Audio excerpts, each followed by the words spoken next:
بیان مفسر قرآن حضرت مولانا اخلاق حسین قاسمی۔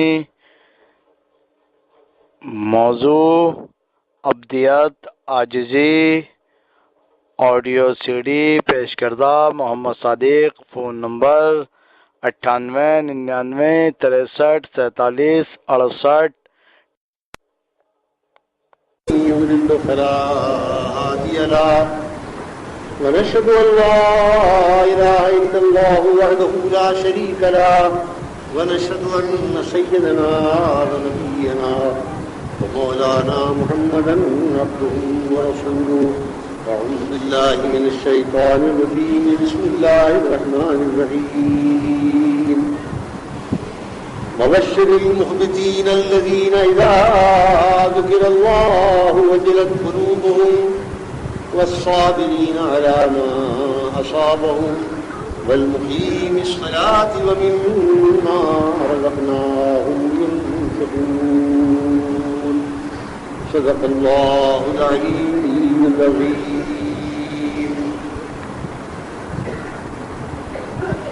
اے مددگار غریباں، اے پناہ بے کساں، اے مددگار غریباں، اے پناہ بے کساں، اے بصیر عاجزاں، اے مائے بے مائگاں، اے مددگار غریباں، اے پناہ بے کساں، اے نصیر عاجزاں، اے مائے بے مائگاں. کارواں صبر و تحمل کا ہوا دل سے رواں، کارواں صبر و تحمل کا ہوا دل سے رواں.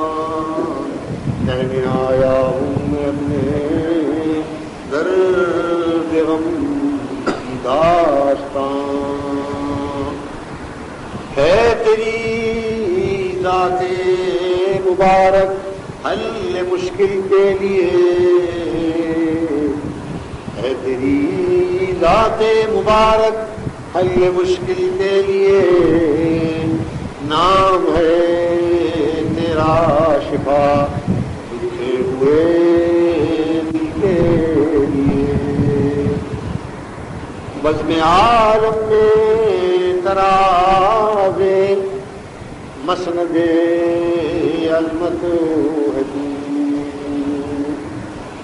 بزم عالم میں تراز مسند عظمت ہے تو. اے ضیائے چشم ایمان زیب ہر مدح تو ہے تو. درد جو انسان کا تھا تیرے پہلو سے اٹھا،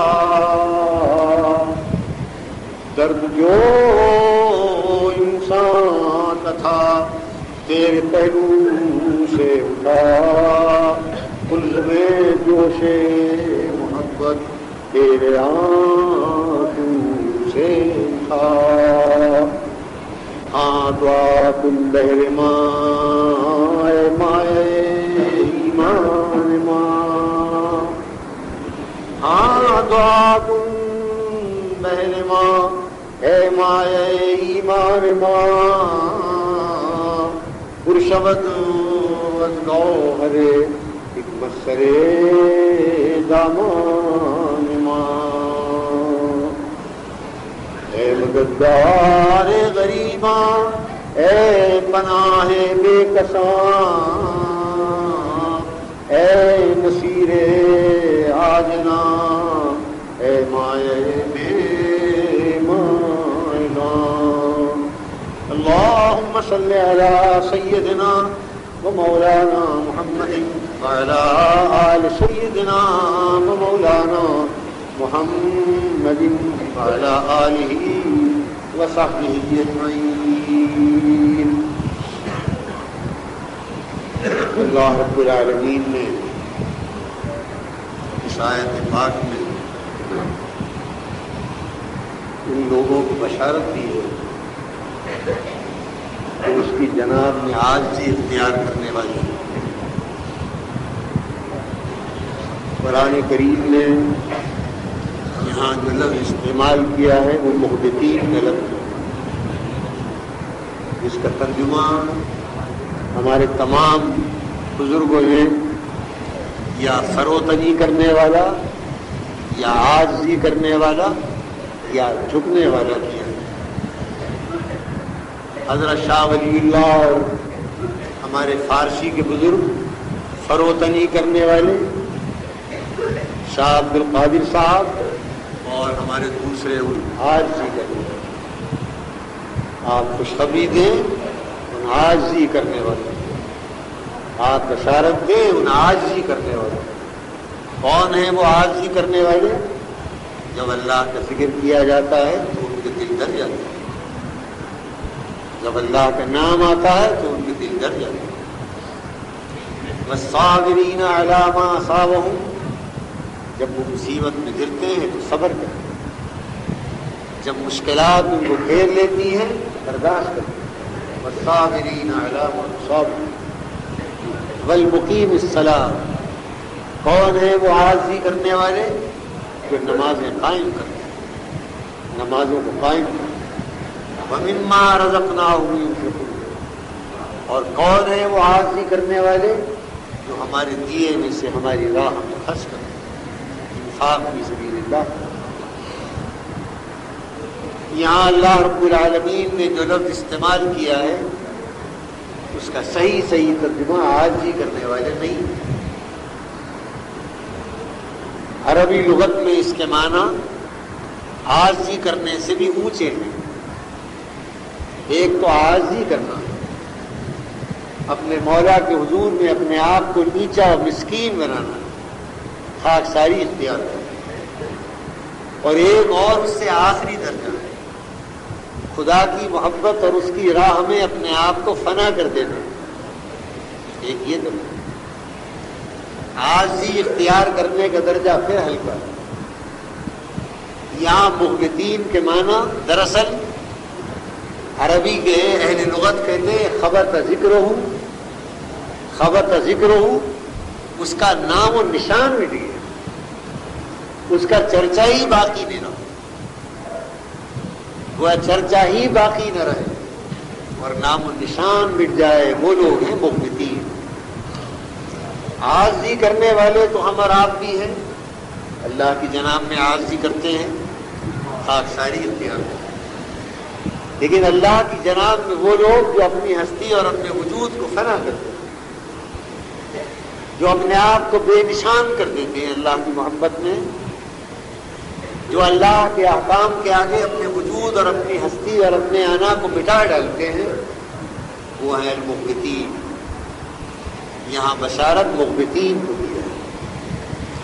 اے نبی صلی اللہ علیہ وسلم، آپ بشارت دے دیں انہیں کہ جو ہمارے احکام پہنچتے ہیں، جب ہماری شریعت پہنچتی ہے تو ہماری شریعت ہمارے احکام کے مقابلے میں وہ اپنے آپ کو فنا کرتے ہیں، وہ اپنی ہستی کو فنا کرتے ہیں، وہ اپنے وجود کو مٹا ڈالتے ہیں، اللہ کے دین کی عزت رکھتے ہیں، اللہ کے دین کی لاج رکھتے ہیں۔ جو حکم پہنچ جاتا ہے اس حکم کے آگے سر جھکاتے ہیں، اور معمولی درجے کا سر جھکانا نہیں، وہ اس طرح سر جھکاتے ہیں کہ ان کا اپنا وجود ہی بے نشان ہو جاتا ہے، وہ نام و نشان کو مٹا ڈالتے ہیں اللہ کے حکم کے آگے۔ اے نبی صلی اللہ علیہ وسلم، آپ ان کو بشارت دیجیے۔ یہ ہے محبتین کا ترجمہ عربی میں، جس کو قرآن کریم نے محبت کہا ہے، محبتین کہا ہے۔ نبی اکرم صلی اللہ علیہ وسلم نے ایک حدیث پاک میں، ایک حدیث قدسی میں اس کو شکستہ دلی سے تعبیر کی۔ سیدنا موسیٰ علیہ السلام نے پوچھا اپنے رب سے، اے میرے آقا، جب میرے اور آپ کے درمیان جدائی ہو جائے اور میں اپنے اس قافلے کو لے کر وادی طور سے چلا جاؤں، میں میرے مولا اب میری آپ کی ملاقات کہاں ہو؟ اے اللہ میں کہاں پاؤں آپ اور آپ مجھ کو کہاں ملے؟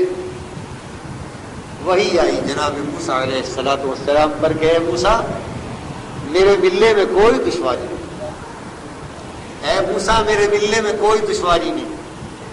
پھر طور پر ملاقات میں آنا جانا ہوتا ہے، اللہ سے ہم کلام ہونا ہے، تم چل کے آتے ہو، طور پر آتے ہو، ملاقات ہوتی ہے، ہم کلامی ہوتی ہے۔ اے موسیٰ میں اس سے بھی زیادہ ایک آسان راستہ بتاتا ہوں، اور کیا راستہ ہے؟ انا عند المنکسرۃ قلوب۔ اے موسیٰ میرے بندوں میں جو شکست دل، میرے بندوں میں جن کے دل ٹوٹے ہوئے، میرے بندوں میں جن کے دل زخمی ہیں، اے موسیٰ میں اپنے ان شکستہ دل بندوں کے قریب ہے۔ میرا مسکن کان، میرا مسکن ٹوٹے ہوئے دلوں کے قریب، وہ دل جو میری محبت میں شکستہ ہو جاتے، جو میری یاد میں ٹوٹ جاتے، جو دل میرے احکام اور میری مرضی اور مجھے میری رضا کی خاطر اپنی تمام آرزوؤں کو پامال کر دیتے ہیں، وہ ٹوٹے ہوئے دل۔ جس دل کی آرزو پوری نہ ہو وہ ٹوٹا ہو، جس دل کی تمنا پوری نہ ہو وہ شکستہ، جو زمانے کے حوادث سے ٹکرا رہا ہو وہی ہے شکستہ دل۔ انا عند المنکسرۃ قلوب۔ اے موسیٰ میں ان شکستہ دلوں کے قریب ہوں، جب مجھے پانا چاہے تو میرے کسی غریب شکستہ دل بندے کے قریب پہنچ جائیے، کسی روتی ہوئی آنکھ کو دیکھ لیجیے، کسی بے قرار اور تڑپتے ہوئے بندے کو دیکھ لیجیے جو میرے حضور میں تڑپ رہا ہو، جو مجھ کو یاد کر رہا ہو، بس جب اس کے قریب آئے گا تو اس کا دل میرا آشیانہ ہوگا، وہی میرا آشیانہ ہے۔ فتح لا مکان ہو اے موسیٰ، طور میرا مقام نہیں، میں نے طور پر موسیٰ کو تجلی دے دی، لیکن طور مکان نہیں ہے اللہ کا، وہ لا مکان و لا زمان۔ اللہ تعالیٰ کا آشیانہ کہاں ہے، اس کا مسکن کہاں ہے؟ وہ ٹوٹے ہوئے دلوں میں رہتا ہے۔ اے موسیٰ جب کسی میرے شکستہ خاطر اور ٹوٹے ہوئے دل کے قریب بندے کے قریب جائے گا تو اس کا دل ہاتھوں میں لے گا، میرے شکستہ خاطر بندے کی خدمت کرے گا، اس کے قریب جا کر اس کی آواز سنے گا۔ اے موسیٰ اس کو اس کے قریب لائے گا۔ انا عند المنکسرۃ قلوب، جس کو رسول اکرم صلی اللہ علیہ وسلم نے شکستہ دل کہا ہے، شکستہ خاطر کہا ہے، اسی کو قرآن کریم نے تعبیر بدل کر محبتین کہا۔ وہ عاجزی اختیار کرنے والے ہیں، اللہ کی جناب نے انہیں بشارت دی، اے پیغمبر انہیں بشارت دے دو، انہیں خوشخبری دے دو۔ معلوم ہوا جس شکستہ دلی کو ہم برا سمجھتے ہیں، ہم سمجھتے ہیں کہ اگر دنیا میں ہم شکستہ خاطر ہو گئے، ہم بے وسائل ہیں، ہماری کو سنتا نہیں، ہماری جیب میں پیسہ نہیں، ہماری آرزویں پوری نہیں ہوتی، ہم مظلوم ہیں، ہماری آواز پر کوئی کان نہیں دھرتا، تو ہم اس کو بری حالت سمجھتے ہیں۔ علامہ اقبال رحمۃ اللہ تعالی علیہ نے ایک اچھے انداز سے ہم کو بات سمجھائی۔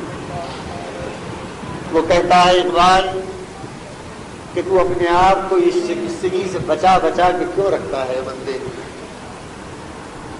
تو اپنے آپ کو زمانے کے حوادث سے بچا رہا، اس پریشانی سے بچ جاؤں، اس مصیبت سے بچ جاؤں، اے اللہ یہ حوادث نہ آئے، اس سے اپنے آپ کو بچا لوں۔ تو بچا رہا ہے حوادث سے اس آئینے کو، ارے تیرا آئینہ تو اس قابل ہے کہ ٹوٹتا ہی رہے، تیرا آئینہ جس قدر شکستہ ہوگا وہ آئینہ ساز کی نگاہ میں ٹھیک ہے۔ اقبال نے جس تعبیر کے ساتھ یہ بات سمجھائی ہے شاید بہت ہی عارفانہ بات ہے اقبال کی رحمۃ اللہ تعالی۔ اقبال کہتا ہے کہ بچا بچا کے نہ رکھ کسے، تیرا آئینہ ہے وہ آئینہ، تو بچا بچا کے نہ رکھ کسے، تیرا آئینہ ہے وہ آئینہ کہ شکست ہو تو عزیز کر نگاہ آئینہ ساز، تو بچا کے رکھ، تو اپنے آئینے کو بچا بچا کے رکھ رہا ہے کہ ٹھیس نہ لگ جائے۔ اے نادان، یہ تیرا آئینہ وہ ہے کہ جس قدر یہ ٹھیس کھائے گا یہ آئینہ ساز کی نگاہ میں قیمت پڑ جائے گی۔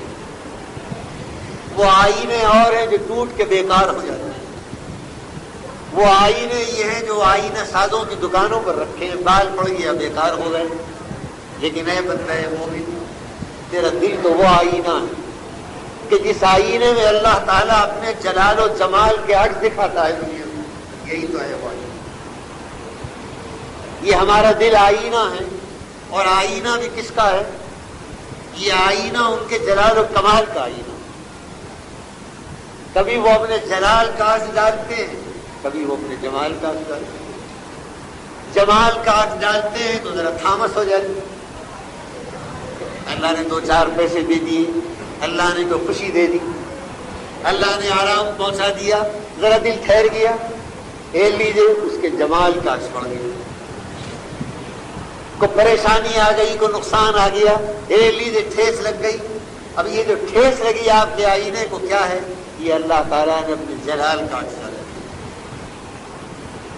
قرآن کریم نے ارشاد فرمایا کل یوم ہوا فی شان، اللہ ہر آن ایک نئی شان میں جلوہ گر ہوتا ہے، اور وہ ہے بندے وہ جلوہ گری تیرے آئینے میں ہے کہ بنایا کس لیے؟ کہ اللہ رب العالمین تیری تخلیق کی ہے،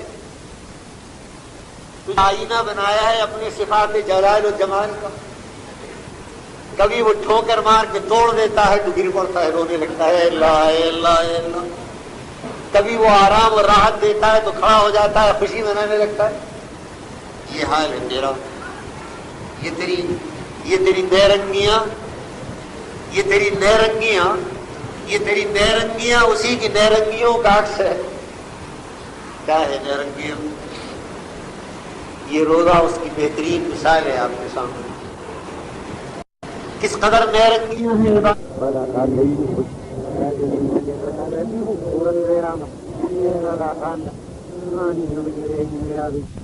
رات آئی تو قرار لے کر آئی، دن آیا تو فرمایا اس آئینے کو اپنے جلال و قہر اور اپنی سمجھیت کا عکس دکھائیں کہ تیار ہو جاؤ۔ ہم نے اپنے آپ کو تیار کر لیا۔ وہ پاک ہے بھوک و پیاس سے، ہم بھی پاک ہیں بھوک و پیاس سے۔ ان کا کوئی تعلق نہیں ہے کھانے اور پینے سے۔ منع کر دیا کہ 15.5 گھنٹے ہم اپنی شان سمدیت کا تمہیں نظر بنائیں گے، ہم نے پیش کر دیا۔ اے آقا حاضر ہیں، اور اسی پیش کرنے پر تو ان کو ترس آیا تھا آپ پر۔ انا عرضنا الامانۃ علی السماوات، ہم نے پیش کیا اپنا یہ معاملہ آسمانوں اور زمینوں پر۔ آسمان و زمین گھبرا گئے کہ الہی ہم اس قابل نہیں، بھاگ گئے آسمان و زمین اس امانت کو اٹھانے سے۔ انسان آ گیا، فحملھا الانسان، انسان نے اٹھا لیا اس بوجھ کو۔ یہی ہے وہ بوجھ۔ کیا ہے وہ بوجھ؟ وہ بوجھ یہ ہے، کبھی وہ چاہتے ہیں کہ ہماری شان بے نیازی کا نمونہ بن جاؤ، تم کہتے ہو لب گئے، پیاسے بیٹھے ہو، بھوکے بیٹھے ہو۔ ان کا حکم آتا ہے کہ اب ہماری شان رحمت کا نمونہ بن جاؤ، کھانے لگتے ہو، پینے لگتے ہو، خوش ہونے لگتے ہو، ہنسنے لگتے ہو۔ ان کا حکم آتا ہے کہ ہماری شان قہرمانی کا نمونہ بن جاؤ، خبردار تیار ہو جاؤ۔ اپنا قہر دکھانا چاہتے ہیں، ہم اس کے لیے تیار ہو جاتے ہیں، طرح طرح کے صدمے جھیلتے ہیں جان پر اپنی۔ ابھی اولاد کا صدمہ آ گیا، ابھی ماں کا صدمہ آ گیا، بے روزگاری کا صدمہ آ گیا، کوئی اور صدمہ آ گیا، تیار ہیں ہر طرح سے اللہ رب العالمین کے سامنے، اس لیے کہ ہم نے یہ بوجھ اٹھایا۔ اور ہمارے مولا نے کہا تھا وَكَانَ الْإِنسَانُ، کہاں کیا ہے؟ کہا ظَلُومًا جَهُولًا، کان الانسان کیا ہے؟ ظلومًا جہولا، لِيُعَذِّبَ اللَّهُ انا عرضنا الامانة على السماوات والارض فابين ان يحملنها واشفقن منها وحملها انه كان ظلوما جهولا انه كان، بے شک وہ انسان بڑا ظالم اور بڑا نادان ہے، بڑا ظالم اور بڑا نادان ہے۔ یہ اس موقع پر کہا ہے کہ جس موقع پر ماں باپ اولاد کے لیے اظہار شفقت کرتے ہیں، میں بڑا نالائق ہے، یہ میں بڑا نالائق ہے، بڑا نادان ہے، بڑے سے بڑے کام کے لیے کھڑا ہو جاتا ہے، میں ہاں بڑا نالائق کہتے ہیں۔ جس طرح ماں باپ اپنی باہمت اولاد کی اس طرح تعریف کرتے ہیں، اسی طرح اللہ تعالیٰ اپنے بندوں کی تعریف کرتے ہیں۔ انہو کان ظلوما جہولا، میں بڑا ظالم اور بڑا نادان ہے، کتنا بڑا بول اٹھا لیا اس نے۔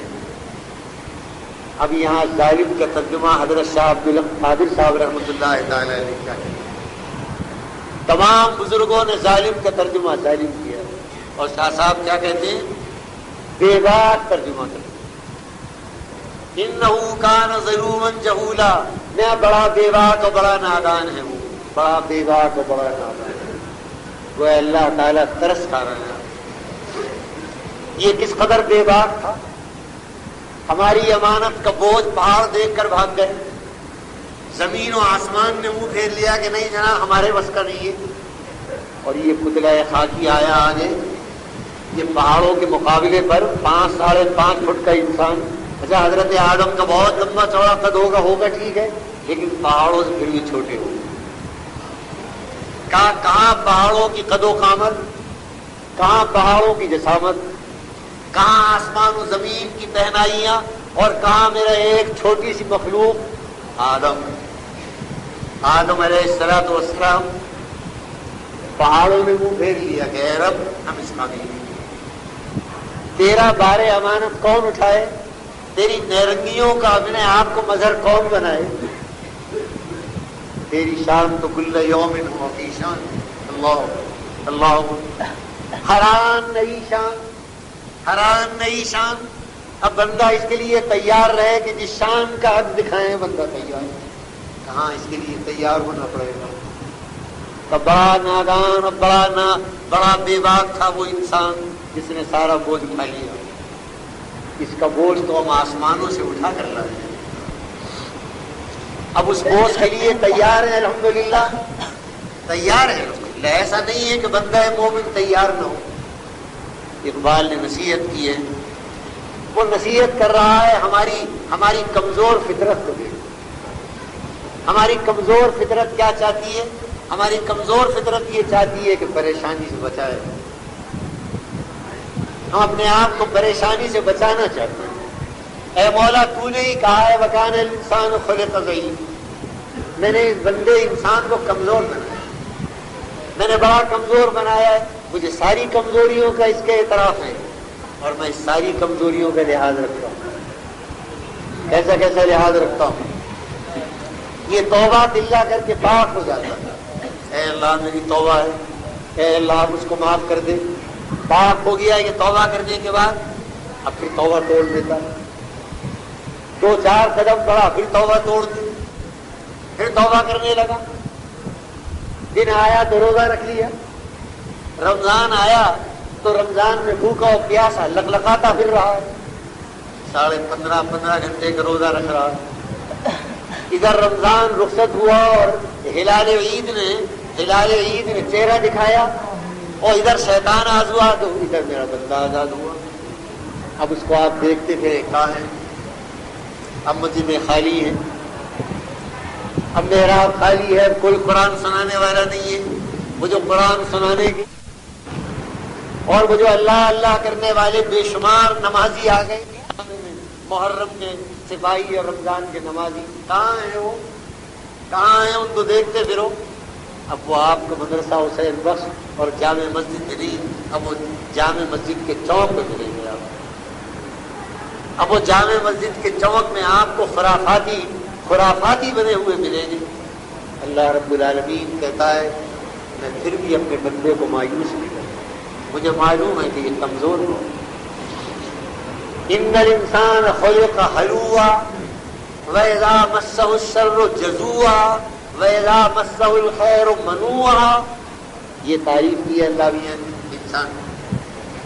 اِنَّ الْإِنسَانَ خُلِقَ هَلُوعًا. اب دیکھیے آپ، حلوا شاہ صاحب ترجمہ کرتے ہیں حلوا کا، بے شک انسان بنا ہے چی کا کچا. سبحان اللہ، چی کا کچا.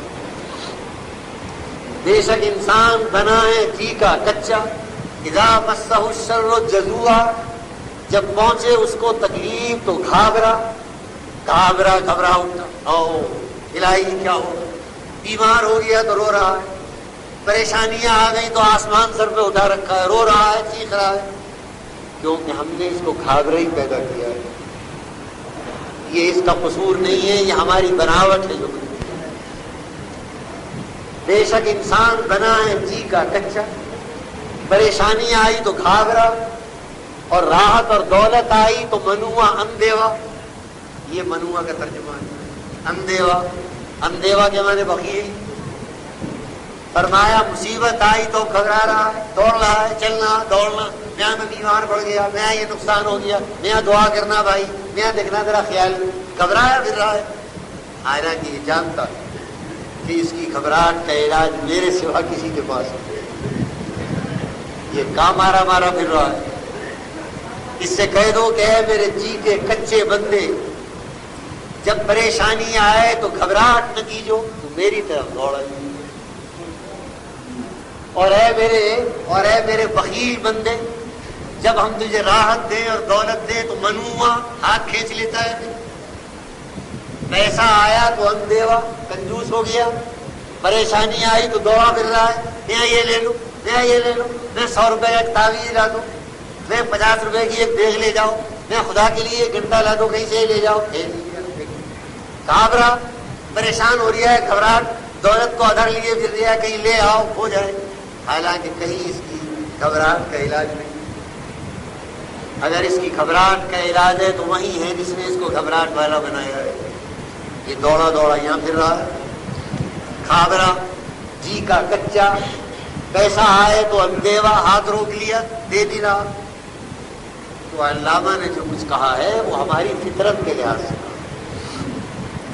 کہ تو بچا کے نہ رکھ اسے، تیرا آئینہ ہے وہ آئینہ، تجھے اپنے آئینے کی قدر نہیں. اے آئینے والے، تیرا آئینہ تو اللہ کے جلال و جمال کا عکس ہے. اللہ نے اس آئینے کو بنایا اسی لیے. ایک نبی اکرم صلی اللہ علیہ وسلم کو دیکھ. ہم تو اللہ کے بہت ہی کمزور بندے ہیں، وہ تو اللہ کے بہت بڑے طاقتور بندے تھے. تمام بندوں میں بڑے طاقتور بندے. میں نے ابھی جو ہے پہلے آپ کو سنایا کہ گرمی کا روزہ ہے، آقا نامدار صلی اللہ علیہ وسلم کے منہ اور سفر کر رہے ہیں. سرکار کا معمول یہ تھا کہ آپ عزیمت پر عمل کرتے تھے. سفر کی حالت میں روزہ افطار کرنا یہ رخصت ہے. بیمار ہو تو رخصت ہے، دودھ پلانے والی ماں ہو تو رخصت ہے. اللہ تعالیٰ کے دین نے جبر نہیں کیا انسان پر، وہ رخصتیں دی ہیں. ان رخصتوں سے فائدہ اٹھاؤ، لیکن اللہ کے رسول عزیمت پر عمل کریں. صحابہ کرام کو حکم دیا کہ بھائی سفر کرنا ہے، اجازت ہے، روزہ نہ رکھو، سفر کرنا ہے. لیکن حضور سفر میں روزہ رکھے. اب جو گرمی میں آپ سفر کر رہے تھے تو شام ہوئی ہے، سورج غروب ہو گیا. رسول پاک صلی اللہ علیہ وسلم کو علم ہو گیا کہ سورج غروب ہو گیا. پیاس سے بے چین آقا نامدار صلی اللہ علیہ وسلم. بتائیے آپ، ہم پیاس سے بے قرار ہو جائیں تو ہم تو بندے. خلق الانسان ضعیفا، ہم تو کمزور مخلوق ہیں اللہ. لیکن وہ جو اللہ کی بہت بڑی طاقتور مخلوق تھی، ان کا حال دیکھیے. معلوم ہوتا ہے کہ ابدیت کے خانے میں سب ایک. جب مولا کے سامنے اپنے ابدیت کے لیے آتے ہیں تو پیغمبر بھی وہی ہے، امتی بھی وہی. جب مولا کے سامنے اپنی ابدیت اور خاکساری کا اظہار کرتے ہیں تو جو انداز پیغمبر کا ہے وہی انداز پیغمبر کے امتیوں کا. اب سفر کر رہے ہیں آقا، سورج غروب ہو گیا. بلال سے کہا انزل یا بلال، انزل یا بلال، بلال نیچے اتر جاؤ اور جلدی سے فجدہ لنا ہمارے لیے ستو گھول لو. عربی میں جدہ کہتے ہیں. جدہ کے معنی دونوں آتے ہیں. پانی میں دودھ گھول لینا یا پانی میں ستو گھول لینا، دونوں معنی آتے ہیں لغت میں. اب کیا مراد تھی اللہ کے رسول صلی اللہ علیہ وسلم واللہ اعلم. بلال نیچے اترو، انزل، نیچے آ جاؤ، اونٹ سے نیچے آؤ اور ہمارے لیے دودھ کی لسی تیار کرو. بلال نے دیکھا کہ ابھی تو سورج غروب نہیں ہوا. اپنے خیال سے کلام سے یا رسول اللہ ہے، کہا ذرا شام ہو جانے دیں آپ. اب دیکھیے مسئلے کی بات تھی. اس کو حضرت بلال نے گستاخی نہیں سمجھا. آقا کو لقمہ دے رہے ہیں غلام. آقا نے فرما دیا کہ بلال نیچے آ جاؤ، جلدی سے دودھ ستو تیار کرو، ہم کو پلاؤ، روزہ افطار کریں، ہم پیاس لگ رہی ہے، سفر ہے. بلال کے علم میں یہ ہے کہ ابھی سورج غروب بھی ہوا. تو بغیر گستاخانہ انداز اور بغیر تعامل کے یا رسول اللہ لوگ سے تھا ذرا شام تو ہو جانے دیجیے آپ. پھر آپ کا حکم آیا انزل یا بلال فیضا لنا، یا بلال نیچے اترو اور ہمارے لیے ستو تیار کرو. پھر بلال نے دیکھا تو خیال کیا کہ ابھی سورج غروب ہے. کَإِنَّ عَلَيْكَ نَهَارًا یا رسول اللہ، ابھی تو آپ پر سورج. اِنَّ عَلَيْكَ نَهَارًا یا رسول اللہ، ابھی تو آپ پر سورج چمک رہا ہے. اب وہ بلال کی رائے تھی. بلال کے خیال میں ابھی سورج غروب نہیں ہوا. پھر دوہرایا کہ خیال نہیں کیا کہ پیغمبر ڈانٹ دیں گے، تم بڑے گستاخ ہو. مسئلے کی بات تھی، شریعت کا معاملہ ہے. شریعت کے معاملے میں پیغمبر و امتی، جب اللہ کے قانون کا مسئلہ آیا تو پیغمبر ہو یا امتی، اللہ کا قانون ہے. غائبنا علیہ کا نہار، حضور ابھی تو آپ کے سر پر دن ہے. پھر آپ نے محبت سے فرمایا انزل یا بلال. اب حضور کے اخلاق دیکھیے، حضور بھی ناراض نہیں ہو رہے.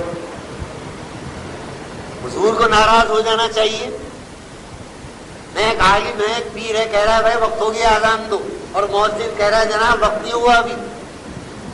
تو وہ بڑے امام صاحب جو ہے، وہ شاہی امام ہو یا ہمارے شاہی پیر ہو، کیا کہیں گے؟ وہ تو بگڑے گے. ابھی ہم کہہ رہے ہیں اذان دے، اور ہم کہہ رہے ہیں سورج غروب ہو گیا، تو کہہ رہا ہے کچھ نہیں ابھی نہیں جناب، دن ہے. مجال نہیں. شریعت کا مسئلہ جو ہے، شریعت کے مسئلے میں ڈانٹ کیسے دیں اللہ کے رسول صلی اللہ علیہ وسلم.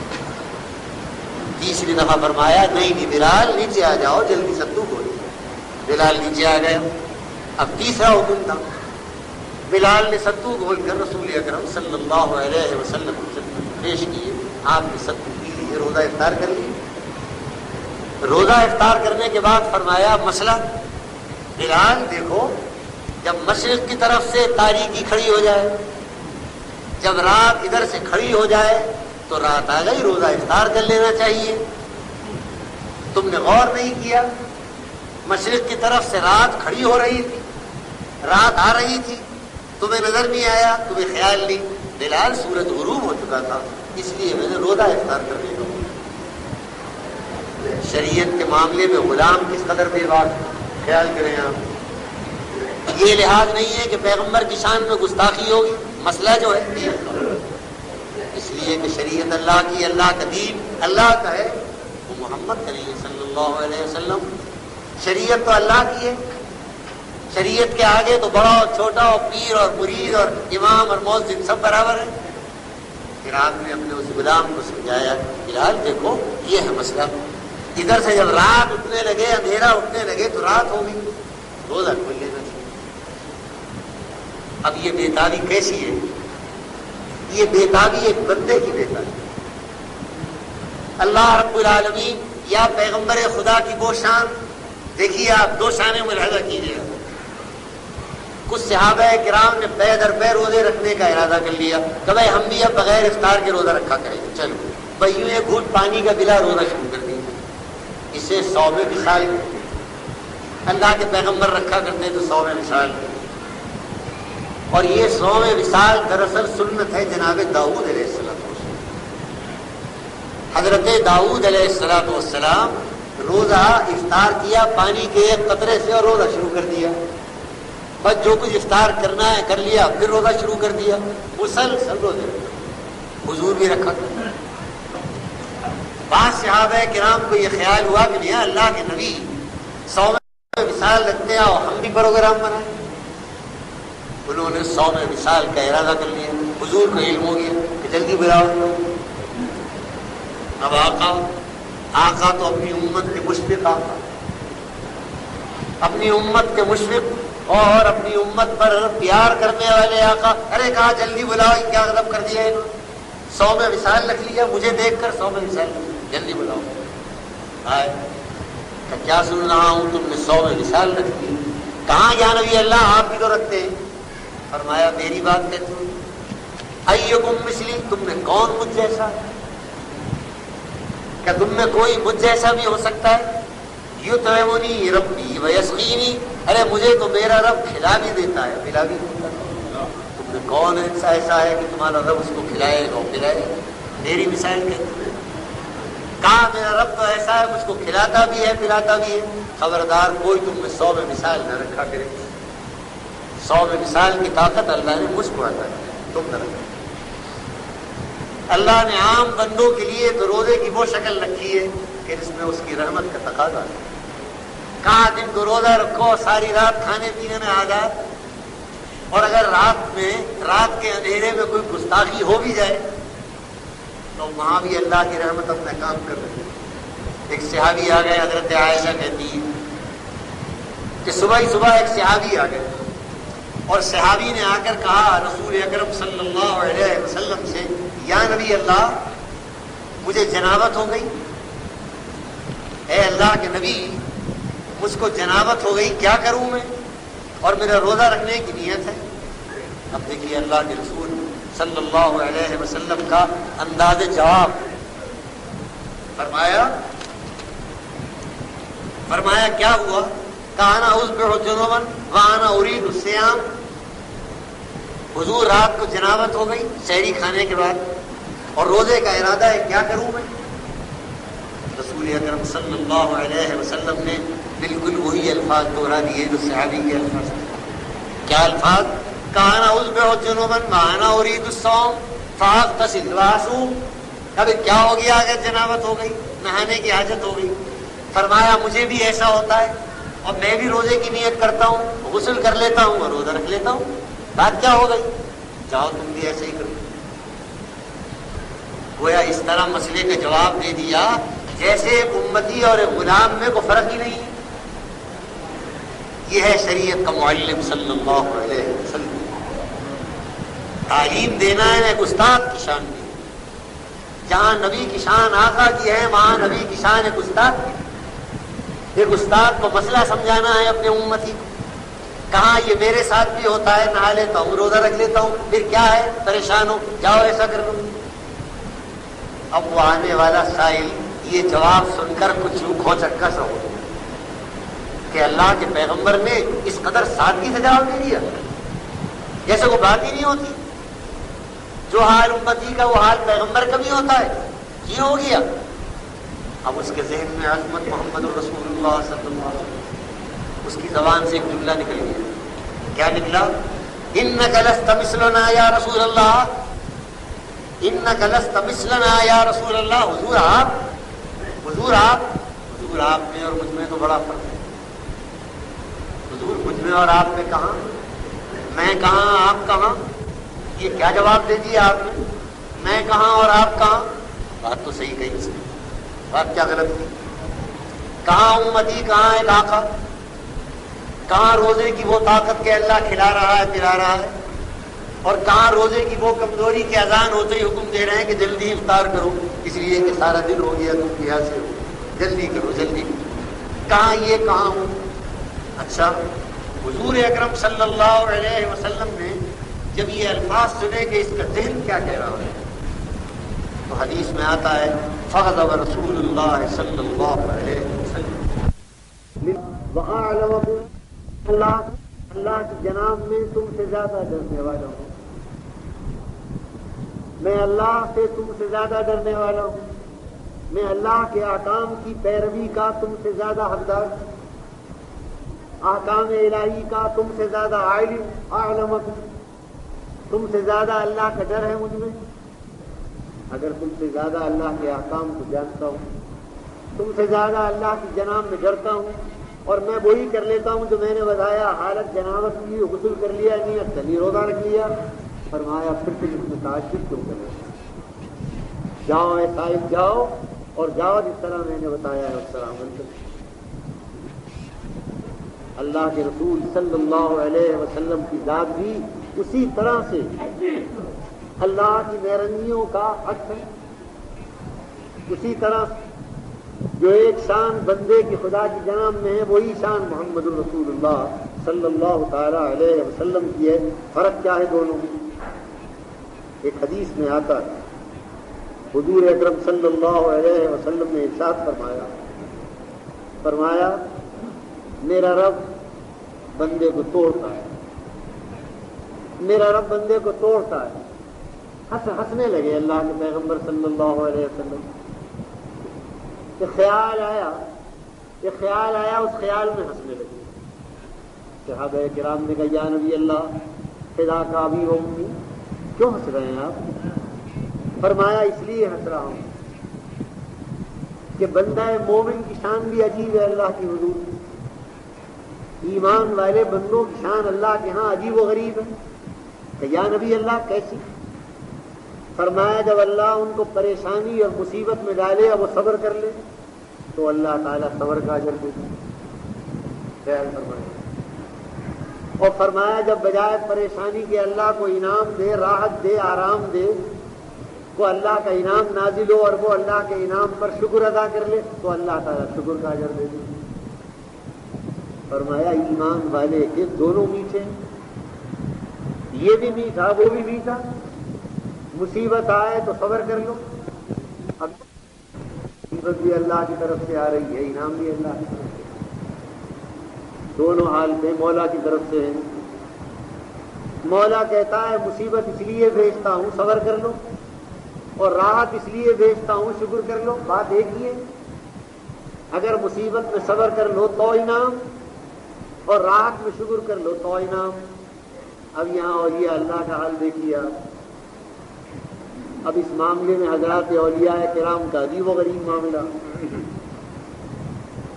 حضرت بایزید بستامی رحمۃ اللہ تعالی علیہ کا واقعہ ہے۔ فرماتے عالم کشف میں اللہ تعالیٰ نے مجھے اپنا دیدار کرایا۔ عالم کشف سوال کیا میرے مولا نے کیا لائے؟ اے بایزید بستامی کیا لائے؟ میں نے کہا اے اللہ میں روزہ لایا، میں نماز لایا، میں تلاوت لایا، میں قرآن لایا، میں نے بے شمار عبادات گنوانی شروع کر دی اللہ کی جناب۔ میرے مولا نے ان عبادات کا نام سن کر کہا بس کرو اے بایزید، تم کچھ نہیں لائے، تمہاری عبادات میں انا کی بو آ رہی ہے۔ میں نے نماز پڑھی وہ لایا، میں نے نماز پڑھی، ہو تم نے پڑھی نماز، میں نے روزہ رکھا وہ لایا، تم نے رکھا روزہ، میری بغیر توفیق کے رکھ لیا روزہ۔ اب جواب دیجیے آپ، لاکھوں اللہ کے بندے ہیں کہ بغیر کسی عذر کے بے روزگار ہیں، ہٹتے ہیں کٹتے ہیں، مالدار ہیں، بیمار نہیں، پریشان نہیں، بے روزہ ہیں۔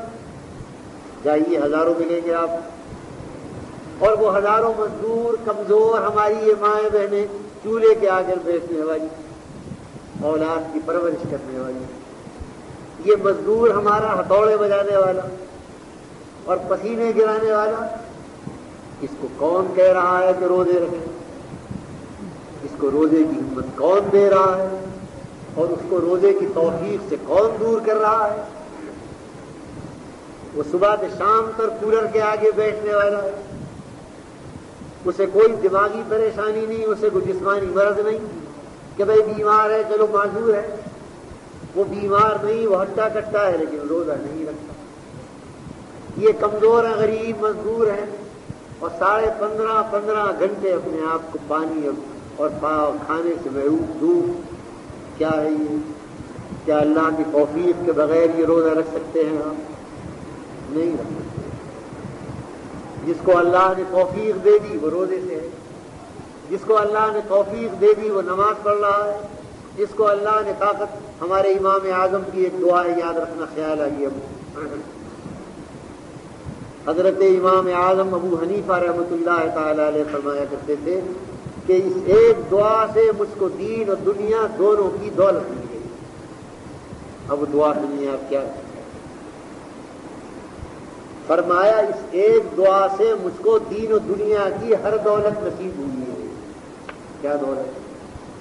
کیا ہے بھائی وہ دعا؟ اللہم انا نستعینک علی طاعتک. بس ایک جملہ ہے. اللہم انا نستعینک علی طاعتک. اے اللہ ہم تیری بندگی کے لیے تجھ سے مدد کرتے ہیں.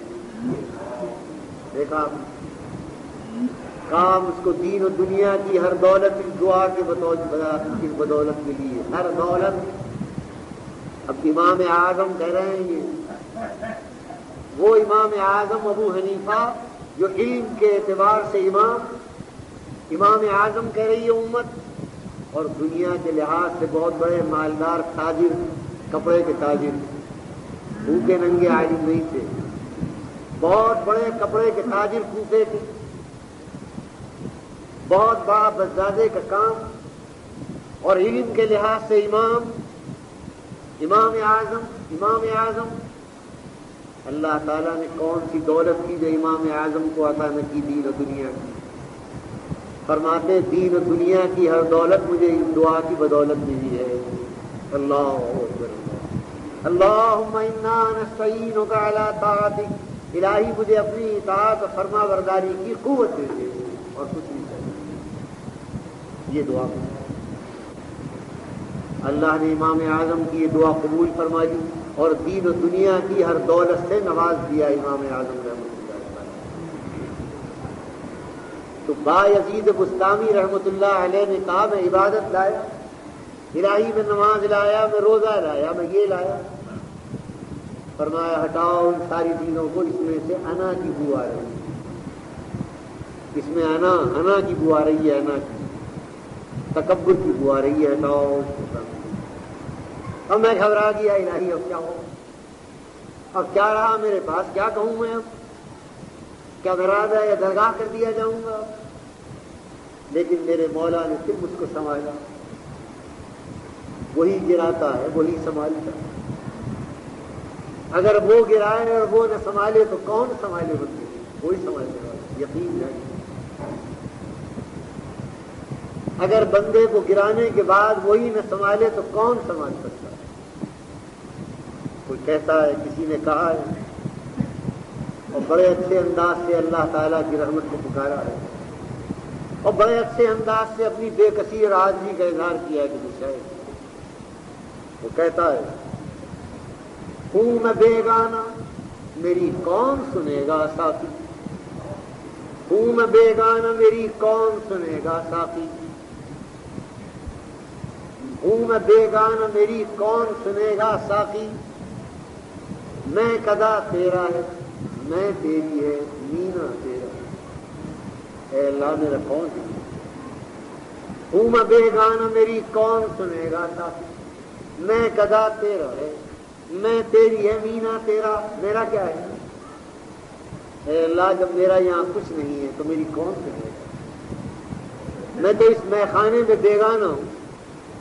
اگر تیری طرف سے جام آ گیا تو پی لوں گا، اور اے ساقی تیرے ہی ہاتھ میں بڑا جام کے لیے تو میں تو پیاسا ہی مر جاؤں. تو میں بیگانہ میری کون سنے گا ساقی. میں قضا تیرا ہے میں تیری ہے مینا تیرا. سب تیرا ہے میرا. اچھے انداز سے اللہ کے سامنے اس نے اپنی حاضری کا اظہار کیا. تو حضرت شیخ کہتے ہیں میرے رب نے پھر مجھ کو سنبھالا. میں گرا اور سنبھالا. کہاں ہاں اے بایزید سوچو کیا لائے. اب کہ میں نے کہا اے اللہ میں کیا لایا. اے میرے مولا میں تیرے حضور میں اپنی بندگی اور عاجزی لایا اور کچھ نہیں تھا میرے پاس لانے کے لیے. اے اللہ میں تیرے لیے کیا لاتا. میں بندگی لایا ہوں. کہاں ہاں ٹھیک ہے. اے بایزید میرے خزانے میں سب کچھ ہے، ایک عاجزی اور بندگی وہ تو لے آیا. اب بول کیا کہتا ہے. یہ اولیاء اللہ کا معاملہ ہے.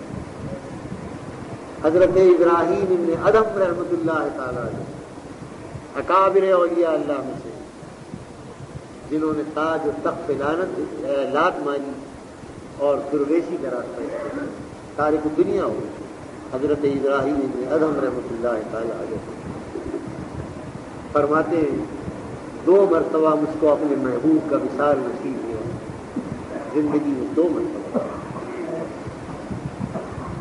یہ ابراہیم ابن ادم ہیں جنہوں نے تاج و تخت پہ لات ماری اور انہوں نے ترک شوکت، ترک حشمت کر کے اللہ کی راہ میں درویش بنا دیا اپنے آپ کو۔ وہ کہتے ہیں پوری زندگی میں 2 مرتبہ مجھ کو وصال محبوب ہوا، 2 مرتبہ۔ لوگوں نے پوچھا کہ اے بادشاہ دین، وہ 2 موقع کون سے ہیں؟ فرمایا ایک دن تو یہ کہ میں کشتی میں سفر کر رہا ہوں، میری خستہ حالی اور پھٹے پرانے کپڑوں کو دیکھ کر کشتی میں بیٹھنے والوں نے مجھ کو دیوانہ جانا، میرا مذاق اڑانے لگے، مذاق اڑاتے رہے۔ پھر وہ پھل پھول کھانے لگے، کسی نے کیلے کا چھلکا پھینک دیا، کسی نے وہ تربوز کا ٹکڑا پھینک دیا۔ اب انہوں نے مجھے مذاق کا موضوع بنا دیا۔ یہ دیکھ کر کے پاگل دیوانہ پھنس گیا، آؤ اس سے دل لگی کریں، راستہ کاٹے۔ ہوتا ہے جہاں ہم نے دیکھا کسی کو غریب دیکھا، معصوم دیکھا، اس کو مذاق کا موضوع بنا دیا، حالانکہ ہم نہیں جانتے کہ اللہ کا معاملہ کس بندے کے ساتھ کیا ہے، یہ سمجھ لیجیے۔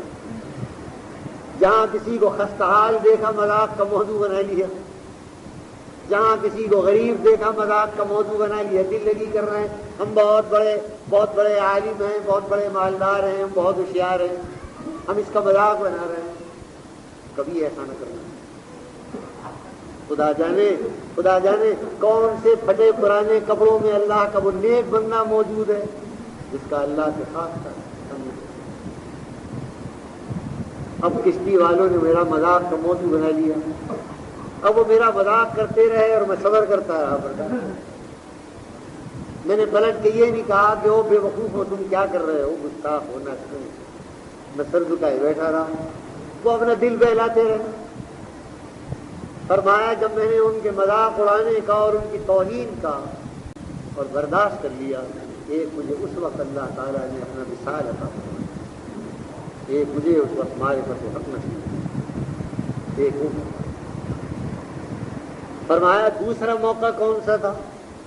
کہا دوسرا موقع وہ تھا کہ سردی پڑ رہی تھی، ہچڑتی ہوئی سردی پڑ رہی تھی، اور میرے پاس کوئی لحاف، کوئی گدا، ایسا کمبل نہیں تھا کہ میں اوڑھ کر اس سردی کو دور۔ میں نے سوچا یہ رات، سردی کی رات کیسے گزرے گی، کیا کرے۔ مجھے نظر آیا کہ ایک پہاڑ ہے، ایک بھڑبوجے کا پہاڑ نظر آیا۔ وہ بھاڑ بند کر کرا کے دکان چل دیا تو بھاڑ گرم تھا۔ مجھے سردی نے اس قدر مجبور کیا کہ میں نے بھاڑ کے اندر اپنا منہ دے دیا تاکہ رات کی سردی سے میں اپنے آپ کو بچا دوں۔ کہاں ایک بہت بڑی سلطنت کا شہنشاہ، کہاں ایک بہت بڑے راج کا راجا، نواب بادشاہ سلطان، اور کہاں فقیری میں یہ حالت کہ اب سردی آئی تو بچنے کے لیے کپڑا نہیں ہے، کیا ہو کس طرح بھاڑ میں منہ دے دیا۔ جب میں صبح کو بھاڑ میں سے نکلا تو میرا سارا جسم اور منہ کالا ہو گیا۔ جب میں اپنا وہ کالا منہ لے کر چلا اور لوگوں نے دیکھا اور مذاق بنایا، ایک مجھے اللہ تعالیٰ نے اس وقت اپنا وصال عطا فرمایا۔ ایک وہ گھڑی تھی وصال محبوب کی، ایک وہ گھڑی تھی وصال محبوب کا وصال تو تبھی ہوتا ہے جب من تواضع للہ رفعہ اللہ، جو اللہ کی جناب میں تواضع اور خاکساری اختیار کرتا ہے، اللہ کو اسی کو گرم کرتا ہے، اور جو اللہ کی جناب میں اپنے آپ کو بڑا دکھاتا ہے پھر اس کا اثر برا ہوتا ہے۔ من تواضع للہ رفعہ اللہ۔ بہرحال یہ مہینہ اور اس مہینے کی عبادات، اس مہینے کی شب بیداریاں، اس مہینے کی دعائیں، یہ صدقہ کیا ہے؟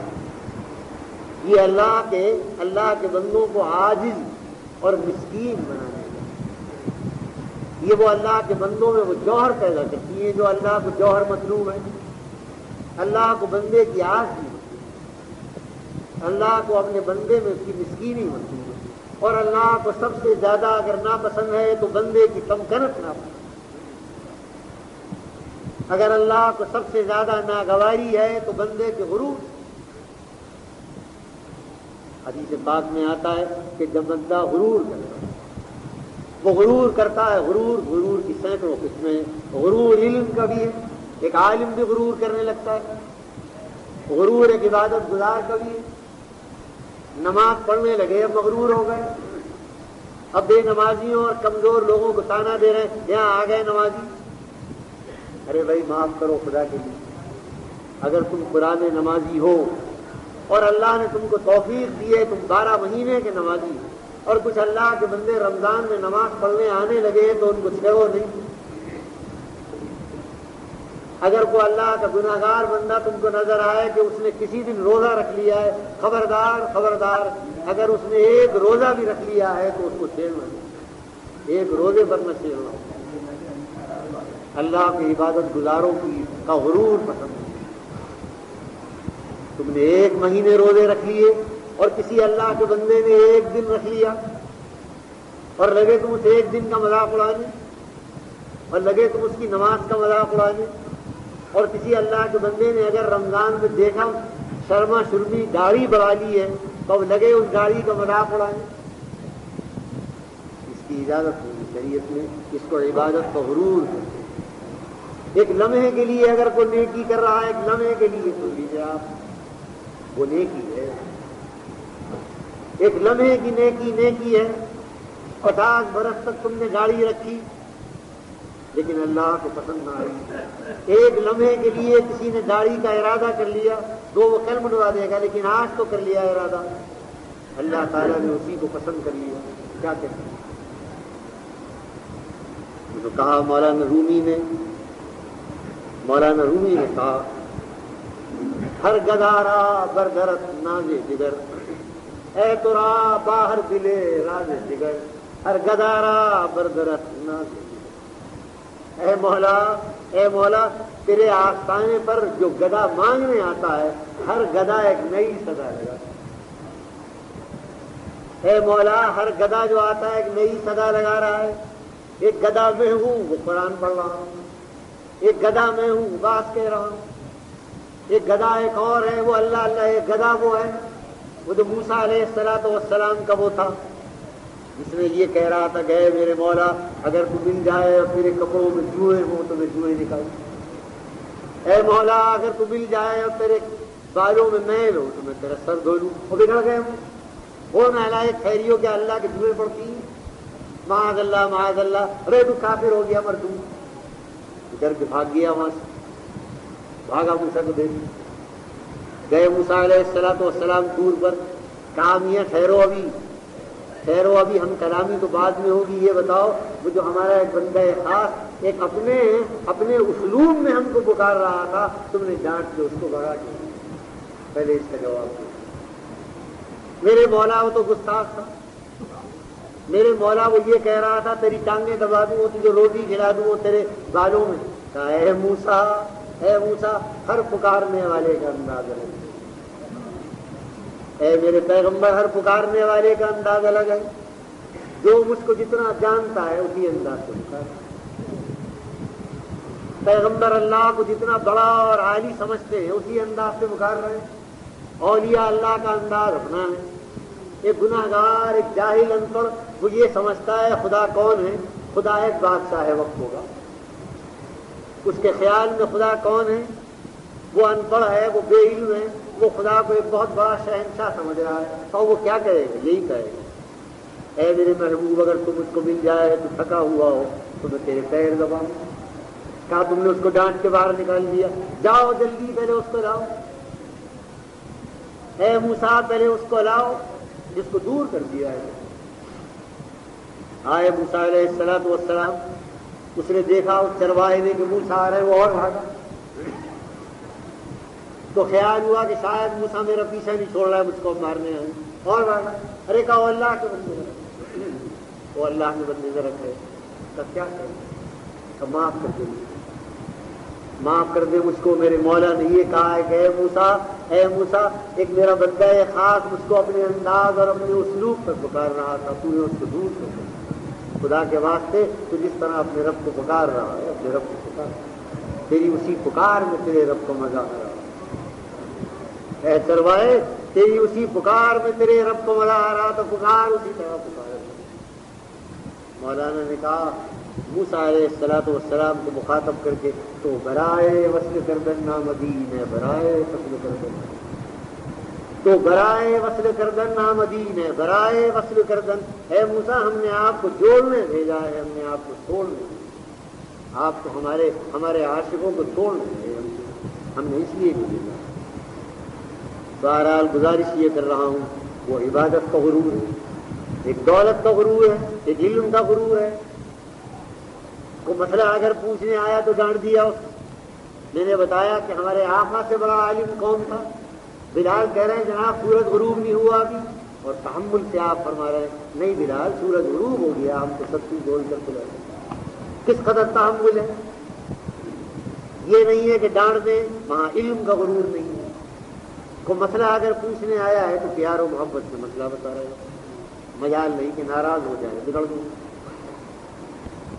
گزارش یہ ہے کہ یہ مہینہ اللہ تعالیٰ نے ہمارے اندر وہ خوبی پیدا کرنے کے لیے بھیجا ہے، جو خوبی اللہ تعالیٰ کو پسند کیا ہے، وہ اس کی خوبی ہے، وہ عاجزی کی خوبی ہے۔ ایک لمحے کی عبادت اگر عاجزی کے ساتھ ہو جائے، عاجزی کے ساتھ ہو جائے۔ میں نے مولانا ابوالکلام آزاد کا وہ حاشیہ تمہیں جمعے سے پہلے پڑھ کر سنایا، جو مولانا نے موسیٰ اور جادوگروں کی تفسیر بیان کرتے ہوئے لکھا ہے۔ اللہ تعالیٰ مولانا آزاد کی قبر کو نور سے معمور کرتا، لوگ جانتے نہیں مولانا آزاد کو، اس لیے کہ اس غریب کی شہرت سیاست میں رہی، اس کو ایک بطور سیاسی لیڈر کے لوگ سمجھتے ہیں، اس کو ایک بطور عالم دین کے لوگ سمجھتے ہیں۔ اگر مولانا آزاد کی تفسیر اٹھا کے دیکھو تو سبحان ایک فقرہ اور ایک جملہ مولانا آزاد کا قرآن کی تفسیر میں بھئی یہ معلوم ہوتا ہے کہ اس کو پڑھے جاؤ اور اپنے سینے میں اتارے جاؤ۔ مولانا نے جملہ لکھا ہے، چند لمحے کا سچا ایمان، چند لمحے کا سچا ایمان وہ روحانی طاقت پیدا کرتا ہے کہ اگر فرعون جیسا قہرمان بھی آ جائے تو اس کے استقامت میں فرق نہیں ہوتا۔ چند لمحے کا سچا ایمان وہ جادوگروں کو اللہ نے عطا کر دیا۔ فرعون نے کہا میں تمہیں قتل کر دوں گا، تو موسیٰ پر ایمان لے آئے، کہا کر دے قتل دیکھ لیں گے ہم، فقدمان تقاد انما تقدی، قتل کر دیں گے قتل۔ ابے کیا کرے گا اسی دنیا میں تو مارے گا ہم، اور کیا کرے گا؟ کیا تیرا ہاتھ آخرت تک پہنچ جائے گا؟ واللہ خیر وابقا، واللہ خیر وابقا۔ مولانا آزاد لکھتے یہ آواز کہتی ہے وہ صدیق ہو گئے تھے، یہ آواز کہتی ہے، جواب کہتی ہے وہ جادوگر 1 منٹ میں صدیق ہو گئے، 1 منٹ میں وہ جادوگر شہید ہو گئے۔ ان کا مقام صدیقیت کا تھا۔ کیا کہہ رہے ہیں؟ کر گزر فقدمان تقال انما تغذی آ گئی حیات الدنیا۔ یہ مہینہ اسی لیے اللہ رب العالمین ہم کو اس مہینے کی عبادات کو سنت کے طریقے پر ادا کرنے کی توفیق عطا کرتے ہیں۔ رسول پاک صلی اللہ علیہ وسلم نے اس مہینے کو صبر کا مہینہ فرمایا ہے۔ صبر کے معنی یہ ہے کہ ہم تمام باتوں کو برداشت کریں، ہمارے یہاں لڑائی جھگڑا نہ ہو، ہمارے ہاں گھروں میں گل نہ ہو، ہمارے ہاں مالک اور کارخاندار کے درمیان تلخی نہ ہو، ہمارے ہاں اگر 2 دشمن بھی ہوں تو دونوں مل جائیں، اس لیے کہ یہ مہینہ صبر و غمخواری ہے۔ اللہ تعالی ہمیں صبر و غمخواری کے ساتھ اس مہینے کی عبادات پر چلنے کی توفیق عطا کرے۔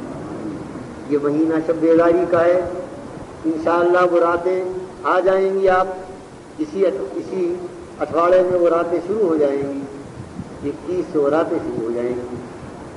براہ کرم شب قدر کو آپ شب قدر کی طرح منائیں۔ مسلمانوں سے کہہ رہا ہوں وہ شب بیداری کی راتوں کو محلوں میں میلہ نہ منایا کریں، وہ خدا کی جناب میں گستاخی کا یہ طریقہ چھوڑ دیں۔ وہ رمضان کے مہینے میں، اس بابرکت مہینے میں، اس رحمتوں والے مہینے میں جتنی بڑی گستاخی وہ شب قدر میں کرتے ہیں شاید کسی رات میں کرتے ہیں، حالانکہ وہ رات کو ادب اور احترام کی رات ہے۔ اس رات کو میلہ کیوں ہوتا ہے؟ اس رات کو مسلم محلوں میں نمائش کیوں ہوتی ہے؟ یہ شب بیداری کی رات، شب بیداری کے معنی جاگنے کے نہیں ہے، شب بیداری کے معنی اللہ کی عبادت کرنے کے ہیں۔ لوگ سمجھتے ہیں شب بیداری کے معنی جاگنے کے، ساری رات جاگتے رہو شب بیداری ہے، وہ غلط سمجھتے ہیں۔ شب بیداری کے معنی جاگنے کے نہیں ہے، فارسی کا لفظ ہے، ترجمہ شب بیداری کا جاگنا ہے، لیکن یہ اصطلاحی لفظ ہے، اس کے معنی کیا ہے؟ رات کی عبادت کرنا، قیام اللیل، یہ قیام اللیل۔ اور میں نے جمعے سے پہلے بھی عرض کیا اور پھر آپ سے عرض کرتا ہوں، خدا را رات کو سحری کے وقت غل مچانے کا سلسلہ بند کر دو مسلم محلے میں۔ یہ رمضان کے وقار کے خلاف ہے، یہ رمضان کی عبادات کی سنجیدگی کے خلاف ہے۔ روزہ ایک مسلمان کو کس قدر سنجیدہ بنا دیتا ہے خیال کریں آپ۔ پیاسا ہے، چہرہ اترا ہوا ہے، بولنے کی جان نہیں ہے، لکلکا رہا ہے، کس قدر سنجیدہ ہو گیا ہے۔ روزہ ایک سنجیدہ عبادت ہے، روزہ ایک پروقار عبادت ہے، اور راتوں کو ہم کیا کرتے ہیں؟ یہ سب وقار ہے، سنجیدگی ہے، جو ادم مچاتے ہیں ہم جگانے کی۔ اٹھ جاؤ، 5 منٹ رہ گئے، اٹھ جاؤ، 8 گھنٹہ رہ گیا، اور کھڑے ہو جاؤ اور اب سحری کھا لو، اور اب ادھر سے آواز آئی اور اب ادھر سے آواز آئی۔ خدا را اس مہینے کو مذاق نہ بناؤ، اس مہینے کو مذاق نہ بناؤ۔ یہ راتیں آ رہی ہیں شب بیداری کی، ان راتوں میں سنجیدگی کے ساتھ جاؤ، جتنا نشاط کے ساتھ جاگ سکتے ہو اتنا جاگو، بوجھ نہیں ہے جاگنے کا، جتنی دیر تمہاری صحت تمہاری طبیعت تقاضا کرے اتنی دیر جاگو۔ اللہ کے پیغمبر نے فرمایا رات کے نوافل میں جب تک نشاط ہو تو نماز پڑھو، فَلْيُصَلِّ أَحَدُكُمْ نِشَاطَهُ، جب نشاط ختم ہو جائے پڑھ کے سو جاؤ، آرام کرو۔ اس لیے کہ اس مہینے میں اگر روزہ رکھنا عبادت ہے، سونا بھی عبادت ہے۔ نبی اکرم صلی اللہ علیہ وسلم نے ارشاد فرمایا کہ جب اللہ کا روزے دار بندہ تھک ہار کر سو جاتا ہے، وہ آرام کرتا ہے، اس کو پیاس نہیں کاٹی، اس کو پیاس نے تھکا دیا، وہ لیٹ گیا ہے، فرمایا وہ جو اس نے چند گھڑی آنکھ لگا کر نیند بھر لی ہے، وہ زمین پر لیٹ کر سو گیا، اللہ تعالیٰ اس کے سونے کو بھی اس کے روزے ہی میں شمار کرے گا۔ جب وہ سو رہا ہے تو اس کے روزے ہی میں شمار کرے گا۔ تو وہ روزہ وہ عبادت میں سونا بھی عبادت ہے۔ ہم نے راتوں کی سنجیدگی کو ختم کر دیا۔ دعا کیجیے اللہ رب العالمین سے، اللہ تعالیٰ اس رات کی ساری عبادات، اس رات کی شب بیداری، اس رات کی تلاوت اور اس رات کی تراویح کو اور اس رات کی خیرات کو اعلیٰ طاعتک، اللہم انا نستعینک اعلیٰ طاعتک، اے اللہ اپنی اطاعت پر، اپنی فرما برداری پر اے اللہ ہم کو طاقت دے، اے اللہ ہماری مدد فرما کہ ہم سے اطاعت کریں۔ اللہم انا نستعینک اعلیٰ طاعتک، اللہم کل خیر کل مسلم، اللهم اللهم انصر الاسلام والمسلمین، اے اللہ اسلام اور مسلمانوں کی مدد کرو، اے اللہ اسلام مسلمانوں پر رحم کرو، اے اللہ مسلمانوں کی آبرو، اے اللہ مسلمانوں کی آبرو تیرے ہاتھ، ربنا افرغ علینا صبرا، اے اللہ ہم پر صبر کے دہانے کھول دے، اے اللہ ہم پر صبر کے دہانے کھول دے، ربنا افرغ علینا صبرا وتوفنا مسلمین، اے اللہ ہم کو اسلام فرمائی دو، اے اللہ ہمارا اسلام پر خاتمہ کیجیے، اے اللہ ہمارے گناہوں کو بخش دیجیے، اے اللہ ہماری کمزوریوں کو معاف فرما دیجیے، اے اللہ اس عبادت کے مہینے میں جو کمزوریاں ہم سے ہو جائیں اے اللہ ہم کو درگزر فرمائیے۔ تو غنی اگر تو عالم من فقیر، تو غنی اگر تو عالم من فقیر، روز میں شر روز رہائے من فقیر، تو غنی اگر تو عالم من فقیر، روز محشر روز رہا ہے منتظر۔ اے اللہ تو غنی ہے میں فقیر ہوں، اے اللہ میدان محشر میں میری کمزوریوں کو قبول، میری معذرت کو قبول فرمائے، اے اللہ میری توبہ کو قبول فرمائے۔ ہر حساب میرا تو دانی نہ نبی، از نگاہ مصطفیٰ پناہ بھی۔ اے اللہ اگر تو میری گناہوں کا حساب ہی لے، الہی اگر میرے اعمال کا حساب ہی لے، اے اللہ میرا حساب و کتاب میرے آقا کی نگاہوں سے پوشیدہ کر دیجیے، اے اللہ ان کی نگاہوں سے چھپا دیجیے، اے اللہ ان کی نظروں سے چھپا دیجیے۔ اللہم ارحمنا، اللہم ارحمنا، ربنا تقبل منا انک انت السمیع العلیم۔ بیان مفسر قرآن حضرت مولانا اخلاق حسین قاسمی۔ موضوع ابدیت عاجزی، آڈیو سی ڈی پیش کردہ محمد صادق، فون نمبر 9899 63 47 68۔